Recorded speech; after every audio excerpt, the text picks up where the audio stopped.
আমি যেটাই উচ্চারণ করি, তুই যেটা করছিস এটার উত্তর দে রে ছাগল। আপনি তো বলছেন লেখা না ভাই, আপনি বলছিলেন না? উনি যে লেখাটার উচ্চারণ করছে লেখকের নাম, ওইটাই তো ওই লেখকেরই নাম না। আপনি কি বলছিলেন? কার লেখা না? আপনি কি বলছিলেন? উনি যে লেখকের নাম উচ্চারণ করছে ওই লেখকের বই তো ওটা আমি বলছি, উনি তো ভুল নাম উচ্চারণ করছেন ভাই। আচ্ছা একটু পরে কিন্তু আবার সে আবার বলছে যে এই বলে নাই। কথা পেলেও সে ফাইসা গেল। হ্যাঁ, হ্যাঁ। ইকবাল ভাই এই এরপর কথা আপনি পেলেও সে না ফাইসা সেটা গেল। কথা না, কার লেখা কার এটা না। আপনি তো বললেন যে লেখা না, এরপর আপনি বললেন সেটা বলেন নাই।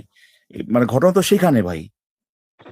এখন আমরা আবার এই যে আমাকে মিউট করতে তারই কথা আবার এইটাকে আমি হ্যাঁ, আসিফ মানে ভাই, ইউটিউবে তো আপনি ঢুকছেন এই কারণে যে সে যে বলছে যে বলে নাই পরবর্তীতে সে, হ্যাঁ, এইটা যে ভুল, সেটা যে মিথ্যা কথা বলছে, এইটা দেখানোর জন্য সে অবশ্যই বলছে এটা তার লেখা যে কায়ম না কি ওটা লেখা না, এটা বলছে না সে? এই কথা হ্যাঁ, তো বলছেন একটু নাকি পরে আপনি? সে আবার বলছে যে আমি তোকে বলি নাই, তাই না? এটুকু এখন আমরা শুনবো ইকবাল ভাই। একটু পরে আবার সে বলছে না যে এটা সে বলে নাই, সেটা আবার এখন আমরা শুনি। সে আবার পরবর্তীতে বলছে না এটা সংক্ষিপ্ত ভার্সন, তাই না? এটা বলছে তো সে।